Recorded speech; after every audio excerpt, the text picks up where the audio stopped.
Assalamualaikum warahmatullahi wabarakatuh. Salam sejahtera untuk kita semua. Perkenalkan, nama saya Adi Brata Iriansyah. Saya salah satu dosen di program studi Hubungan Internasional Universitas Tanjung Pura. Di video ini saya akan sedikit membahas mengenai liberalisme ya, terutama liberalisme dalam hubungan internasional. Semoga video ini bisa menjadi media pembelajaran mahasiswa hubungan internasional, khususnya mahasiswa hubungan internasional Universitas Tanjung Pura. Sebelum kita melihat bagaimana pemikiran liberalisme itu sendiri, mari kita melihat definisi dari liberalisme itu sendiri. Ya, kalau kita bahas yang pertama itu definisi liberalisme ya. Kalau menurut Kamus Besar Bahasa Indonesia, liberalisme di sini memiliki dua arti. Yang pertama, aliran ketatanegaraan dan ekonomi yang menghendaki demokrasi dan kebebasan pribadi untuk berusaha dan berniaga. Dalam kurung, pemerintah tidak boleh turut campur. Yang kedua, usaha perjuangan menuju kebebasan. Dari definisi menurut Kamus Besar Bahasa Indonesia, dari dua arti yang saya dapatkan ataupun bisa saya simpulkan bahwa liberalisme itu sendiri berbicara mengenai kebebasan. Sebuah kebebasan pribadi, mau itu dalam segala bidang, mau dari sisi ketatanegaraan, ekonomi, politik, dan lain-lain. Liberalisme berbicara tentang kebebasan.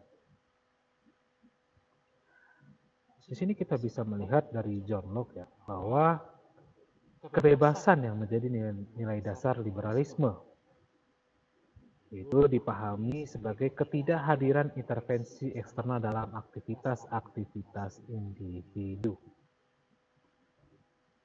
Jadi kalau kita melihat bagaimana sebuah kebebasan yang tidak mengganggu individu, yang tidak mengintervensi individu,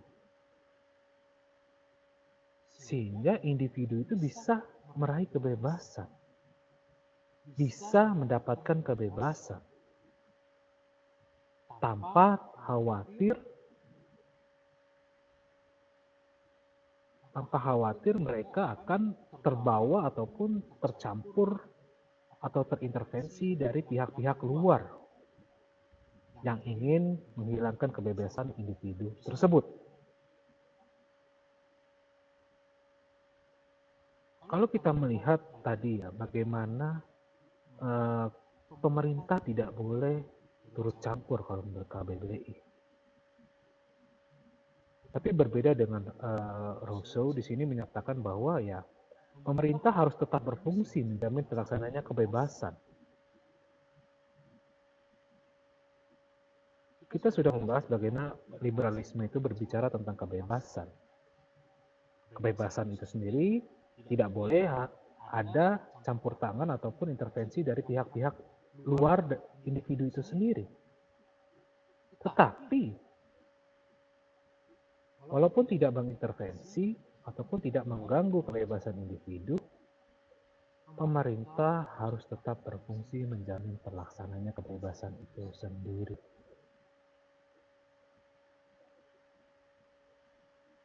Jadi dari beberapa definisi ataupun pengertian dari liberalisme ini sendiri, bisa kita simpulkan bahwa ya liberalisme berbicara tentang kebebasan. Tidak boleh ada gangguan dari pihak-pihak lain terhadap kebebasan individu tersebut.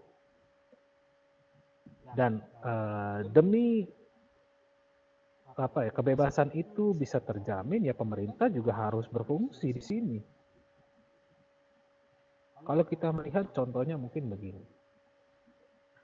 Kita di Indonesia, kita itu memiliki sebuah kebebasan, contohnya kebebasan untuk mengekspresikan pendapat, kebebasan untuk mendapatkan pekerjaan, terus juga kebebasan berkreativitas. Untuk menjamin hal-hal tersebut, ya pemerintah harus mengatur sebuah peraturan agar apa yang menjadi kebebasan kita itu tidak bisa diganggu-gugat oleh orang lain atau tidak boleh diganggu orang lain. Mungkin bisa dengan munculnya undang-undang di Undang-Undang Dasar ya, di bab hak asasi manusia terutama, ataupun di pembahasan mengenai hak warga negara, bebas memilih agama, terus juga kebebasan menyuarakan pendapat, dan lain-lainnya. Pemerintah harus mengatur di sini, menjamin pelaksananya kebebasan individu tersebut. Dan kalau kita melihat asumsi dasar dari liberal ini, pertama dimulai dari John Locke ya, di abad ke-17, bagaimana melihat potensi yang besar bagi kemajuan manusia dalam civil society dan perekonomian kapitalis modern. Bagaimana society itu dan perekonomian kapitalis modern ini berkembang dalam negara-negara yang menjamin kebebasan individu. Kita tahu bahwa zaman dahulu ya, zaman-zaman sebelum seperti sekarang ini, yang namanya negara-negara itu ya selalu terjadinya konflik. Kalau kata-kata orang realis ya wajar kita itu berkonflik ya, karena yang namanya manusia itu ya homo lupus, manusia adalah serigala bagi manusia lainnya. Sehingga konflik itu selalu terjadi. Tapi kita melihat dari revolusi industri, bagaimana modernisasi terjadi di berbagai negara tersebut, kemudian membawa sebuah kemajuan karena negara-negara itu menjamin kebebasan individunya. Mulai ada rasanya apa negara menjamin hak asasi manusia, sehingga ya dapat berkembang menjadi lebih baik negara tersebut. Sehingga proses modernisasi terjadi.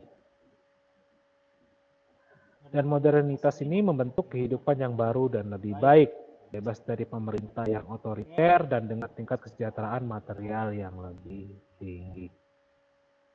Karena kalau kita melihat sebenarnya kaum liberal itu umumnya mengambil pandangan positif tentang sifat manusia. Sehingga bahwa akal pikiran manusia dan prinsip-prinsip rasional dapat digunakan pada masalah-masalah internasional. Orang realis mengatakan bahwa tidak, manusia itu jahat. Manusia itu sukanya berkonflik. Tapi orang-orang liberal tidak berpendapat ya, tidak sependapat dengan pandangan tersebut. Bahwa manusia itu ya ada pandangan positifnya, ada sisi positifnya. Sehingga ketika kita menggunakan akal pikiran manusia kita dan bagaimana kita bisa berprinsip-prinsip rasional, tentu saja kita bisa menyelesaikan permasalahan-permasalahan yang ada. Contohnya ketika ada permasalahan ekonomi, ya kita pasti akan berpikir bagaimana cara untuk menyelesaikan permasalahan tersebut. Permasalahan perang, tentu saja kita akan berpikir bagaimana perang itu bisa berakhir agar kerusakan itu tidak terus berlanjut. Sehingga hal inilah yang kemudian diterapkan dan bisa diterapkan dalam masalah-masalah internasional kalau menurut kaum liberal. Karena kita tahu bahwa individu itu selalu mementingkan diri sendiri dan bersaing terhadap suatu hal. Kalau kata orang realis, ya tentu saja mereka akan menggunakan segala cara apapun untuk bersaing itu ya. Tetapi kalau kita bisa melihat bahwa kaum liberal mempercayai bahwa ya walaupun kita memiliki banyak kepentingan, tapi kita bisa loh berkolaboratif dan berkooperatif sehingga bisa menghasilkan sebuah manfaat yang besar bagi setiap orang baik di dalam negeri maupun luar negeri. Sehingga Apabila kita bisa berkolaboratif dan berkooperatif, kebahagiaan dan kesenangan itu bisa tercapai. Karena disitulah bagaimana liberalisme melihat bagaimana kebahagiaan dan kesenangan individu itu bisa tercapai. John Locke berpendapat bahwa negara muncul untuk menjamin kebebasan warga negaranya dan kemudian mengizinkan mereka menghidupi kehidupannya dan menggapai kebahagiaannya tanpa campur tangan tak semestinya dari orang lain. Kaum liberal melihat negara sebagai entitas konstitusional yang membentuk dan menjalankan aturan hukum yang menghormati warga negara untuk hidup bebas dan sejahtera. Kalau kita melihat sebenarnya di sini 4 fokus ya. 4 fokus dari liberalisme itu sendiri sebenarnya berbicara tentang kebebasan, kerjasama, perdamaian, dan kemajuan. Jadi bagaimana dari sisi kebebasan itu sendiri kita bisa bekerja sama. Apabila kita bisa bekerja sama, maka akan sedikit konflik yang terjadi, perdamaian. Dan karena kita bekerja sama dan damai, tentu saja itu akan membawa sebuah kemajuan. Itulah pemikiran liberal. Kebebasan. Dari bebas kita bisa bekerja sama. Karena bekerja sama kita bisa mengurangi konflik dan bahkan bisa berdamai. Sehingga kita akan membawa kemajuan.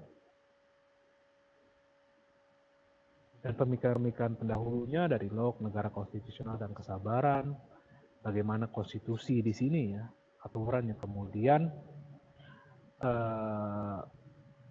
aturan-aturan yang melindungi individu itu. Terus Bentham mengatakan hukum internasional dan timbal balik, dan kan kemajuan dan perdamaian abadi.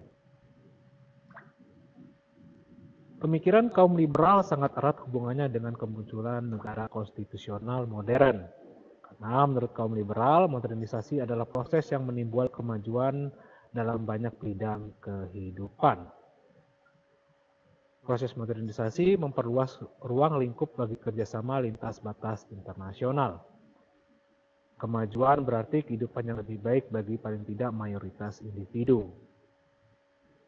Jadi kalau kita melihat seperti yang kita bahas tadi bahwa dari bagaimana kebebasan itu sendiri kita bebas untuk melakukan hal-hal apa saja.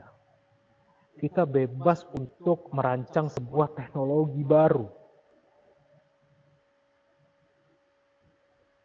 Dan pada saat kita menciptakan sebuah teknologi baru, tentu saja kita membutuhkan pihak-pihak lain. Contohnya, saya membutuhkan barang dalam pembuatan sebuah TV. Tentu saja saya memiliki saya ingin bekerja sama dengan pihak lain untuk mendapatkan spare part yang tidak bisa saya buat ataupun tidak ada di tempat saya. Sehingga teknologi yang saya ciptakan itu bisa terjadi karena adanya kerjasama saya dengan pihak lain. Dan karena saya membutuhkan orang itu dan karena saya bekerja sama dengan orang itu, tentu saja saya akan saya akan mengurangi ataupun pasti akan berdamai dengan dia. Saya tidak akan menciptakan konflik dengan dia karena saya membutuhkan dia.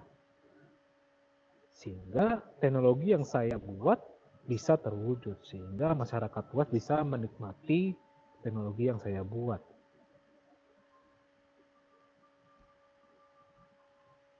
Karena kalau kita melihat ya kemajuan manusia itu bisa terjadi karena akal pikiran manusia dan kerjasama. Karena kita membutuhkan dari pihak lain sehingga setelah kita diberikan kebebasan untuk menciptakan sesuatu, kita bekerja sama, tentu saja akan mengurangi konflik dan akan terciptanya sebuah kedamaian. Dan bahkan dalam sisi teknologi, tentu saja teknologi akan terus memodernkan perkembangannya. Akan selalu ditemukan penemuan-penemuan baru yang kemudian dapat membantu kehidupan manusia dalam menjalankan hari-hari kehidupannya. Itulah asumsi dasar dari liberal. Jadi kalau kita rekap bagaimana liberalisme ini sendiri membahas tentang kebebasan, dan karena kebebasan itu kita bisa berkembang, kita bisa menciptakan suatu hal yang baru, sehingga kita bisa bekerja sama, dan gara-gara kita bekerja sama kita bisa mengurangi konflik. Dan karena konflik berkurang ataupun tidak ada, akan terciptanya perdamaian. Sehingga hasil akhirnya adalah bagaimana proses modernisasi bisa terjadi. Bagaimana teknologi-teknologi bisa maju hingga sampai saat ini. Tidak terbayang zaman dulu, ya mau telepon aja, contohnya kita harus ke wartel. Ataupun kita masih menggunakan telepon yang ada kabelnya itu ya. Coba sekarang dengan teknologi yang baru, handphone kita bisa menghubungi siapapun dimanapun dan kapanpun. Itu ya karena kebebasan itu sendiri diawali dari kebebasan. Dan apabila kita tarik dalam skala internasional, tentu saja hal ini bisa menciptakan sebuah perdamaian dan kemajuan dalam dunia internasional, di mana setiap negara-negara itu bisa saling bekerja sama sehingga mengurangi konflik yang terjadi antar negara sehingga terjadinya perdamaian dunia. Dan apabila perdamaian dunia terjadi, ya tentu saja kita akan berkembang terus di dunia ini. Kita akan merasakan teknologi yang sama. Kita bisa membeli ponsel pintar dari pihak luar, kita bisa menikmatinya. Begitulah liberalisme. Sekarang kita akan membahas tentang 4 aliran pemikiran liberalisme dalam perspektif hubungan internasional ya. Jadi setelah Perang Dunia Kedua, di sini dapat dibagi 4 aliran pemikiran dari liberalisme. Yang pertama, liberalisme sosiologis. Yang kedua, liberalisme interdependensi. Yang ketiga, liberalisme institusional. Dan yang keempat, liberalisme republikan. Pertama, kita membahas tentang liberalisme sosiologis. Nah, menurut Jackson and Sorensen di buku pengantar studi hubungan internasional ya, hubungan internasional bukan hanya tentang hubungan negara-negara, tetapi juga tentang hubungan transnasional, yaitu hubungan antara masyarakat, kelompok-kelompok, dan organisasi-organisasi yang berasal dari negara yang berbeda. Menurut James Rosenau, transnasionalisme itu sebagai proses di mana hubungan internasional yang dilaksanakan oleh pemerintah telah disertai oleh hubungan individu-individu, kelompok-kelompok, dan masyarakat-masyarakat swasta yang dapat dan memiliki konsekuensi-konsekuensi penting bagi berlangsungnya berbagai peristiwa.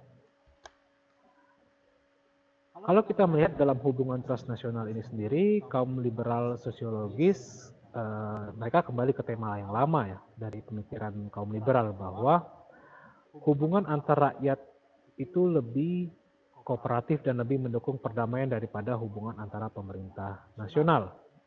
Karena menurut Richard Cobden, semakin kecil keterlibatan di antara pemerintah, semakin banyak hubungan antara bangsa-bangsa di dunia. Jadi kalau kita melihat bahwa liberalisme sosiologis ini dia lebih berfokuskan kepada bagaimana hubungan yang kooperatif antara individu-individu yang ada. Bukan hanya individu-individu ya, itu bisa berbagai macam pihak, mau itu individu, kelompok, organisasi, dan lain-lain, bukan hanya negara. Dan banyak kaum liberal sosiologis menegaskan pemikiran bahwa hubungan transnasional di antara rakyat dari negara-negara yang berbeda membantu menciptakan bentuk baru masyarakat dunia yang hadir sepanjang atau bahkan dalam persaingan dengan negara bangsa. Dan bagaimana kebebasan yang sudah apa kita dapatkan dan kita tarik dalam skala yang lebih besar ya dari liberalisme itu sendiri, yang kita tarik ke suatu hal yang lebih luas yaitu bersifat internasional, ya kita bagaimana kita bisa berhubungan antara pihak negara A dan negara B. Tetapi di sini bukan hanya pemerintah, ada pihak-pihak lain yaitu individu, kelompok ataupun organisasi-organisasi, sehingga bisa membentuk suatu masyarakat dunia yang baru. Terus liberalisme interdependensi. Menurut Jackson dan Sorensen, interdependensi berarti ketergantungan timbal balik. Rakyat dan pemerintah dipengaruhi oleh apa yang terjadi dimanapun, oleh tindakan rekannya di negara lain. Tingkat tertinggi hubungan transnasional antara negara berarti tingkat tinggi interdependensi. Jadi bagaimana ketergantungan. Contohnya ya pembagian tenaga kerja yang tinggi dalam perekonomian internasional meningkatkan interdependensi antar negara dan hal itu menekan dan mengurangi konflik kekerasan antar negara.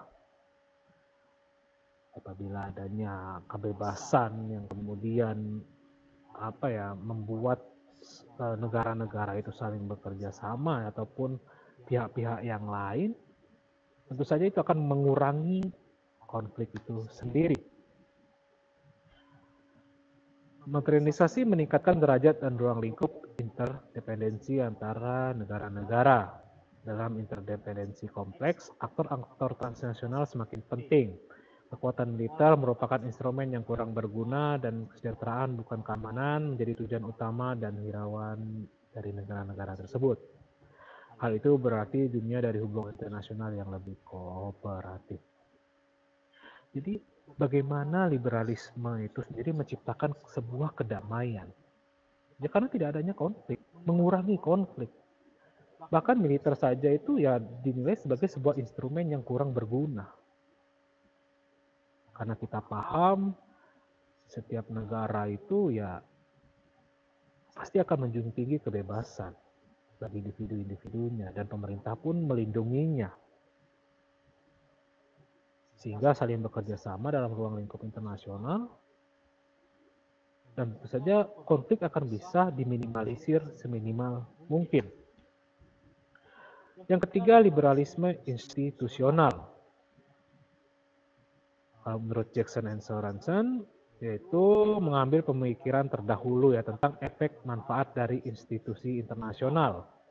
Institusi internasional dapat membuat kerjasama lebih mudah dan jauh lebih mungkin. Menurut kaum liberal institusional, institusi internasional adalah organisasi internasional atau merupakan seperangkat aturan yang mengatur tindakan negara dalam bidang tertentu atau rejim.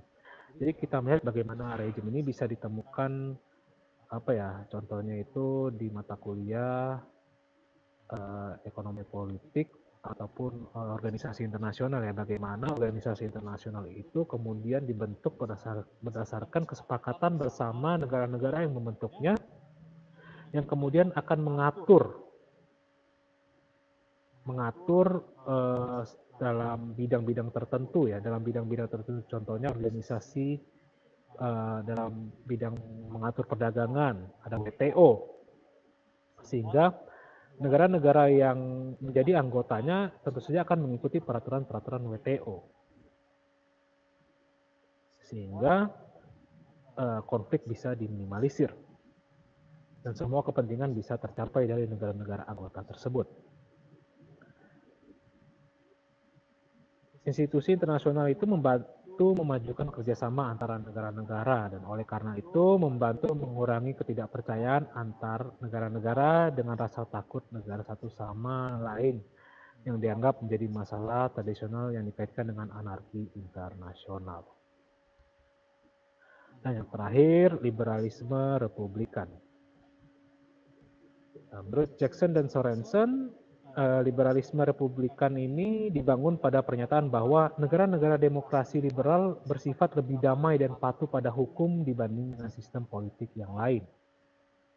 Karena kalau kita melihat mungkin ada sebuah negara yang tidak menggunakan demokrasi yang liberal, mungkin ya masyarakatnya lebih ditekan oleh pemerintahnya, mungkin tidak adanya kebebasan, sehingga bisa menimbulkan sebuah konflik ataupun sebuah tindakan yang anarkis. Karena tidak adanya kebebasan.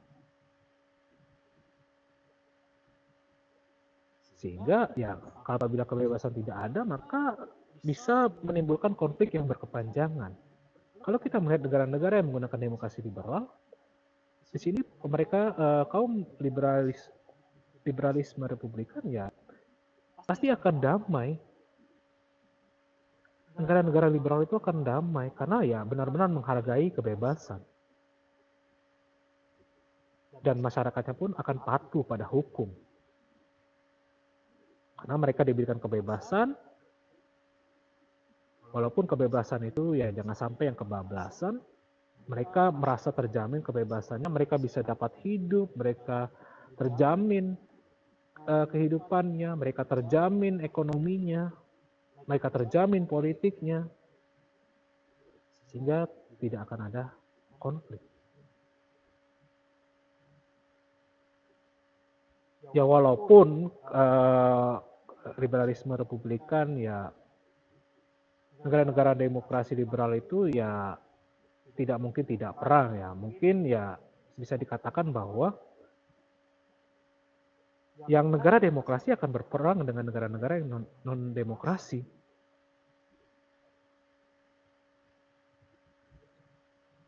Dan argumennya itu ya mengatakan bahwa ya negara demokrasi itu tidak akan pernah berperang dengan negara demokrasi lainnya. Karena kita tahu bahwa setiap negara-negara yang demokrasi itu ya sudah memperoleh kedamaian. Apabila damai dan damai ya tentu saja akan damai lagi kan. Damai bertemu damai akan damai. Tidak akan ada konflik. Apabila yang negara yang tidak demokrasi, yang tidak menggunakan liberal, ya ketemu dengan negara yang tidak negara yang liberal bertemu dengan negara yang tidak liberal ya kemungkinan bisa saja terjadi konflik.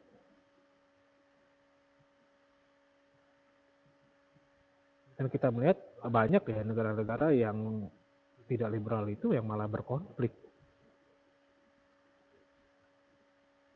Karena mungkin adanya kesenjangan, sudah banyak kasus terjadi di mana-mana negara yang tidak menggunakan konsep liberal ya. Ya bagaimana kita melihat bahwa ya karena merasa kesenjangan, ketidakadanya kebebasan yang mereka dapatkan hingga akhirnya memberontak. Terjadilah perpecahan di negara tersebut. Yang kemudian ya negara itu bisa hancur karena konflik yang berkepanjangan.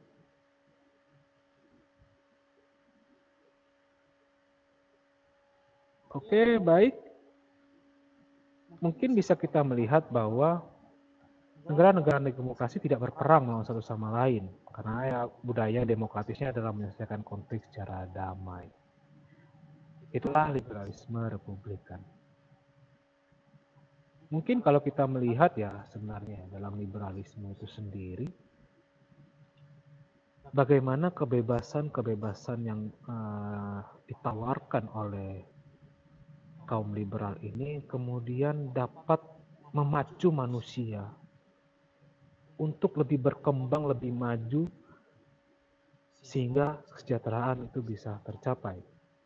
Kalau kita melihat bahwa tujuan sebuah negara ataupun tujuan individu tentu saja untuk sejahtera.